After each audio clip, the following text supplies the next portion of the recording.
Amazon is suspected of retaliating against workers at its Bessemer factory. Isaiah Thomas is a 20-year-old Amazon worker at the company's Bessemer, Alabama facility, BHM1. He is also a vocal supporter of unionizing the warehouse. In a conference with press Monday evening, he described what he believed were surveillance and retaliation by his employer, solely because of his support for collective bargaining effort. The Retail, Wholesale and Department Store Union, which has been working to represent employees at BHM1, has filed 2 unfair labor practice complaints with the National Labor Relations Board over the incident. In a screenshot provided by the union, a letter addressed only from BHM1 management to Isaiah claims the worker was soliciting in working areas during working associate times.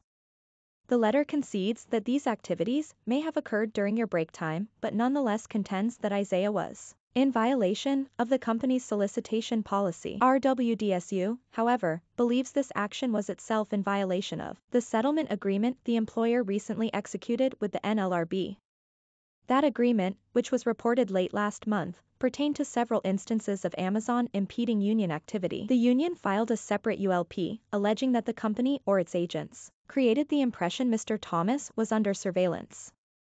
Amazon has been known to hold captive audience meetings meant to discourage union interest. And after one such meeting at BHM1 wherein Isaiah allegedly questioned of a labor relations manager, RWDSU states in its ULP that Mr. Thomas observed the employer's agents circling his work area for no other purpose than to watch him work, and later assigned him to a different area where he could be more easily observed. While RWDSU have described the letter as a reprimand in an email to Engadget, it's unclear if it represents a formal write-up. We've reached out for comment from Amazon. The news comes 2 days after the NLRB ruled Amazon had illegally fired another pro-union worker at its Staten Island facility. If that case doesn't go to settlement, the board plans to issue a formal complaint against the company. BHM1 famously became the first large Amazon facility on U.S. soil to hold a union vote. While the vote swung heavily in favor of the cloud and e-commerce giant, it was challenged on procedural grounds by RWDSU. The NLRB found merit to the challenge, ruling that Amazon had, in fact,